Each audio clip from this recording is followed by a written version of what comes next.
Oh my god, we could almost measure her from the bridge. All right, guys, here we go.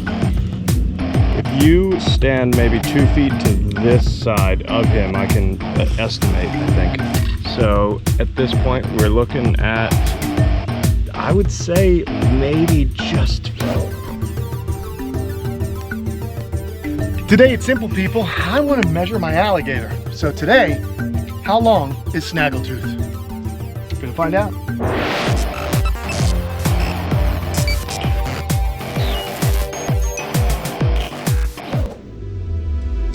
All right, so what are we gonna do here? All right, buddy.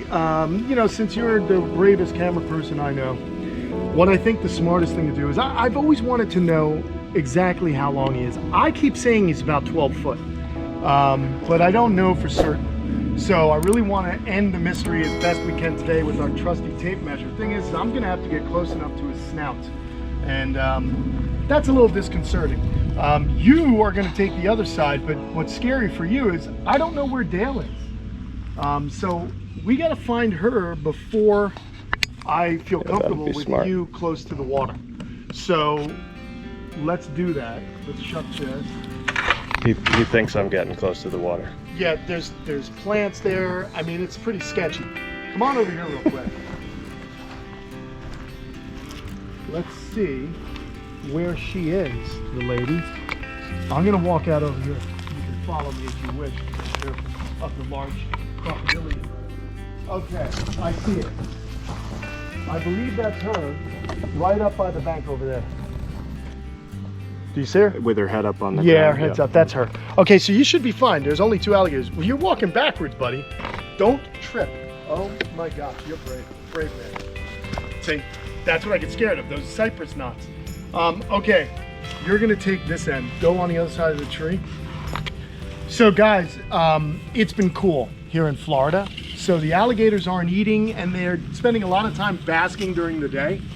I think the safest thing for me to do would be to just place this thing. If you stand maybe 2 feet to this side of him, I can estimate, I think. Yeah, I mean, that's what, you know, I don't want to lose my... So you're at the edge right there? I'm at the edge. So his tail's a little curled, but I'm estimating that about right here would be the straight length.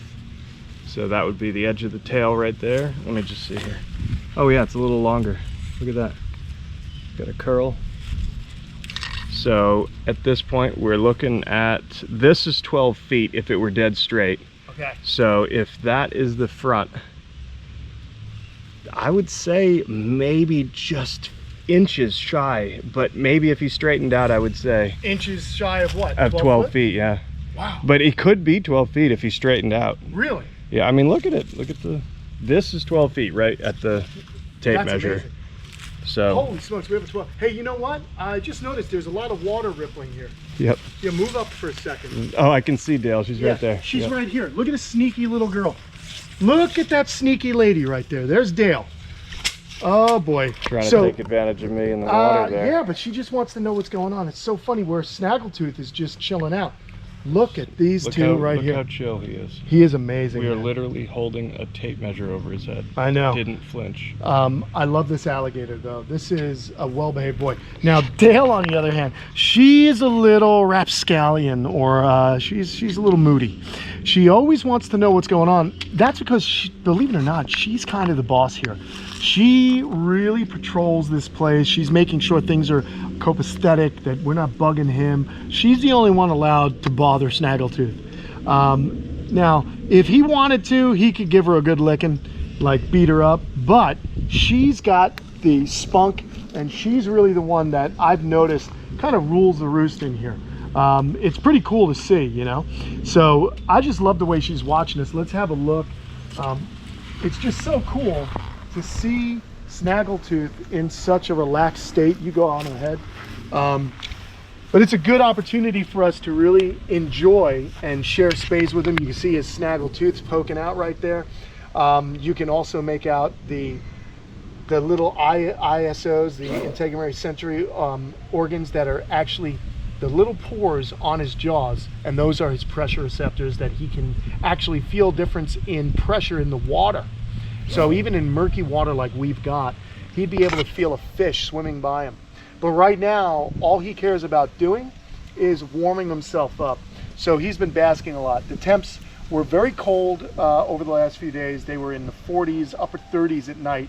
These animals are highly evolved to live in Florida. And in fact, no other crocodilian goes further north than the American alligator. They actually have been found in extreme southern Oklahoma, southeastern Oklahoma, and also getting on up, I believe, to the Dismal Swamp in Virginia. But that's only on warmer years. I don't know if there are any stable populations up there. I do know that along coastal North Carolina, you can find alligators. That's incredible because when they get that far north, those animals wind up actually allowing the water to freeze around their nostrils. And they're able to still breathe, but they're so tough that that freezing water doesn't even hurt them.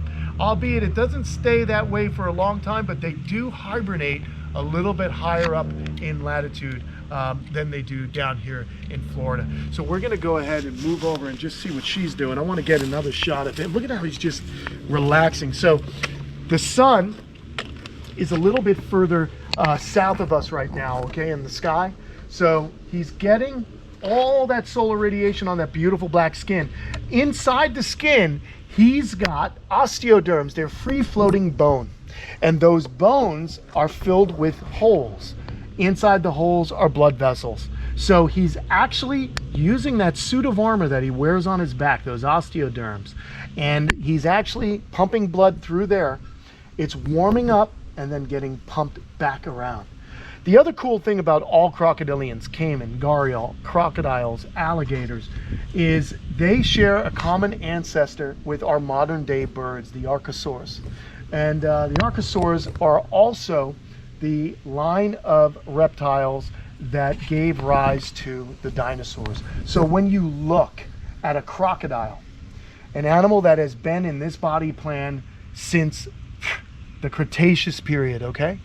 Since before then, you're looking at an animal like a shark that is perfectly evolved for its environment, for the semi-aquatic lifestyle. This animal here also, believe it or not, in history, there were actually land-based crocodilians, crocodiles that hunted on land, that were able to move quicker. And how were they able to move quicker? They actually have, very similar to a bird, a four-chambered heart. They also, what else do they do like a bird? They protect their young, they build a nest. So they do have a lot of these bird-like qualities. They also vocalize. They can grunt, they can hiss, they can send calls to the parents. They send calls to each other with the bellowing. So there's some vocal things that birds do and crocodilians do. So it's very interesting to see this relic animal, this animal that has been alive in this body plan for millions and millions of years in my backyard. It's pretty nuts. It's a true testament to their ability to survive. They had to survive the extinction at the late Cretaceous, and that's just incredible. You know, how did they do it while other reptiles weren't able to do it? Well, these guys, as we've just said, certain species of crocodilians can handle cooler temperatures, and the alligator definitely could handle a nuclear winter that would have been caused by an asteroid hitting the earth and kicking up dust. All the vegetation would have disappeared. These animals, if they were well fed to begin with, could have lasted a year easy without eating. That's incredible. So this is an animal that I will not feed for the next month until it warms up. You can see the weight on his tail, the weight in his belly. He's perfectly fine. Same thing with Dale over there. You could see that massive, massive girth. So this guy is in great, great shape. So we won't have to feed him until the temperatures warm up. It's just not necessary. In fact, it can actually hinder their ability to be healthy. You don't want to overfeed them. You don't want them to get too heavy. And you certainly don't want them not to be able to actually digest their food. So awesome. I just love the way he's kind of sprawled out. One leg going that way, one leg this way, both front legs back there. And then, of course, Dale over here. She's just curious. Now be careful with yourself, okay? I get nervous with you, Matt. Start getting, don't let these animals lure you into a false sense of security. Even though he's lying motionless, their whole deal is quick bursts of energy. They are very, very explosive. Thank you. It just makes me feel a lot better. I think we've grown to love Matt here at the camp, and we want to keep him around as long as possible. So that's one thing I never want to do, is I never want to become too confident with these animals. They could have a bad day one day. I could do something wrong, and I don't want to pay the price. I want to keep my extremities so I can continue to ride bicycles. But anyhow, it's just awesome that these guys are doing so well, and that we now have a good estimation of how long this guy in fact is. I wish we were able to get a nice measurement from her. I'll try and get her out. Maybe I can get her out. Without food, good luck. Without food, yeah, that's going to be tough. But hey, I can just do this. But where's the tail end? The tail, yeah, that's true. Come on, Dale. Oh, Come on, she's Dale. coming. Come on, Dale. Come on, Dale. Come over here. She knows that noise. She's a good mama. I'll bet you she'll make a good alligator mama. Oh my God, we could almost measure her from the bridge. Come on, Dale. Come on, Dale. Come on, Dale. Come on, Dale. Come on, Dale. Good girl. I'm surprised that Good girl. Come on. he's not moving. Come on, Dale. Come on, Dale. All right, guys. Here we go. I'm going to run this along her back. Let's see if she'll actually get mad at me for doing that. Again, this is just going to be guessing. Come on, Dale. Come on, Dale. Come on, Dale. Tap behind you on the other side of the bridge. Come on, Dale. Yeah, like dangle your hand. Dangle down. my foot. Yeah. Come on, Dale. Come on, Dale. Come on, Dale. Come on, Dale. You want a foot? You want a Wolverine boot? She ain't moving. Not stupid animals. Definitely not. Let's see if we can do this, guys. We'll just get a guesstimation. Oh my gosh, look how it runs down. I'm going with her tail stops there. Really? You think? She's that short? I don't know. Maybe, yeah. Dude. So that's what? 8 foot? Oh, look at how good she is. She's like, I've had enough of that. So she's got to be close to 8 foot. Yeah, I mean, there can only be more underneath the water there. Yeah. How cool is that? And these were all guesses, but I guessed fairly correctly. I said 12 and 8 for her. She will not get much bigger. Maybe 9 foot would be really pushing it for a big gal. How old is she? She is actually 20 years old. So she's probably almost close to full grown. Now, crocodilians can grow throughout their lifespan. They're very interesting. So there's that whole aspect of these long-lived individuals. Okay, they're incredible because they have between 80 to 100 years. So essentially a human lifespan, which is pretty awesome. That these animals are going to be around if I do everything right while I'm an old man. And hopefully my little daughter Sophia will take over the camp, and she'll be wrangling the gators and tortoises and lizards. But how cool was it that she actually came right on up? I can call my alligators. These are what I would consider very tame in the way that they know there's no food here, no bucket, and they're not doing anything. So it's really, really cool. The other thing, I almost lost Move just your shadow about a foot. Oh yeah, let's move this. He always the consummate professional filmmaker, but you can just see her, man. She's so beautiful. Again, look at her girth.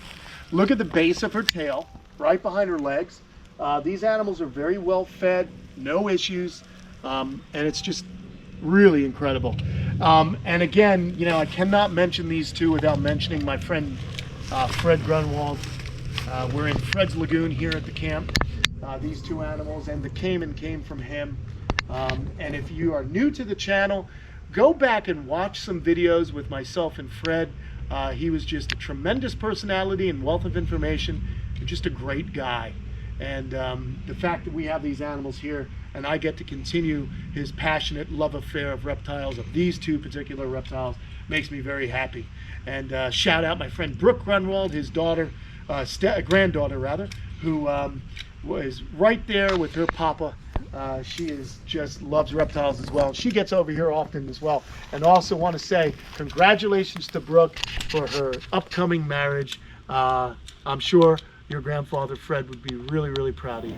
So congratulations on that. You're growing up well. All right, everyone, there you go, man. Hanging out with the alligators. We got pretty good. Hey, listen, some of you are gonna gripe about not being accurate, but I'm pretty happy with this estimate. We got about a 12-footer and an 8-foot female, and hopefully in the next couple of months when things warm up, we may get some breeding with these two. That was always a dream of Fred's, is to have these two breed, and they just might do it here in Fred's Lagoon, Kamp Kenan. Thanks, guys. Don't forget to leave a comment below. What do you think of these two alligators? Do you like having them here at the camp? I'd love to hear from you. Thanks so much. Thanks again to Matt for being brave, and we'll see you guys again on another episode of the show. See ya.